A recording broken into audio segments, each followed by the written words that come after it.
মই নিজে উপলব্ধি কৰিছোঁ দেই, আপোনালোকে কিভাৱে নাজানো, যে নেট লগালে মানে কি হ'ল চৰাইৰ দ্বাৰাও মানে যে আহিব পাৰে বুলি কাৰণে নেট লগাবলৈ চবকে কোৱা হৈছে বা সেই কোৱা শুনি ময়ো নেট লগাইছোঁ। কিন্তু এটা কথা, অকল যে চৰাইৰ দ্বাৰাই যে সেই সংক্ৰমণটো যে হ'ব তাৰ কি কথা আছে, মাখিৰ দ্বাৰাওতো হ'ব পাৰে।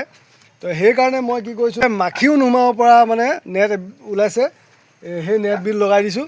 এই আপোনালোকে দেখিব পাৰিছে একদম চাওক, মই দেখাই দিছোঁ, এয়া একদম মাখিও নোসোমাব পাৰে, মহো নোসোমায়, মানে অকল ৰ'দ আৰু বতাহৰ বাহিৰে একো বস্তুৱে সোমাব নোৱাৰে।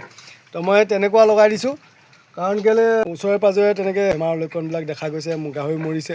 তো সেই যে গাহৰি যে মৰিছে, মৰাৰ পিছত মানে কি তাতো যেনেও তাৰ ফাৰ্মখনত মাখিটো থাকিব চাগে, সেই মাখিয়ে হয়তো মোৰ ফাৰ্মলৈ আহি পেলাই মোৰ ইয়াত অনিষ্ট কৰিব পাৰে। তো সেইকাৰণে মানে মাখিও আহিব নোৱাৰাকৈ মই এই ব্যৱস্থাটো কৰিছোঁ। সেইকাৰণে বন্ধুসকল, মই আপোনালোকক দিহা পৰামৰ্শ দিব পৰা এতিয়ালৈকে হোৱা নাই বাৰু, কিন্তু মই যি ভাবি পাইছোঁ মানে সেইটোৱে মই আপোনালোকৰ আগত ব্যাখ্যা কৰিলোঁ। মোৰ চিন্তাধাৰাটো যদি আপোনালোকে একমত হৈছে, তেতিয়াহ'লে এনেকুৱা ট্ৰাই কৰি চাব পাৰে। সেইকাৰণে সাৱধান হওক ৰাইজ, সজাগ হওক। যোনে গাহৰি ফাৰ্মৰ লগত জড়িত তেওঁলোকে মানে গাহৰি বজাৰৰ পৰা কিনি খোৱাটো একেবাৰে বৰ্জন কৰি দিয়ক। ধন্যবাদ।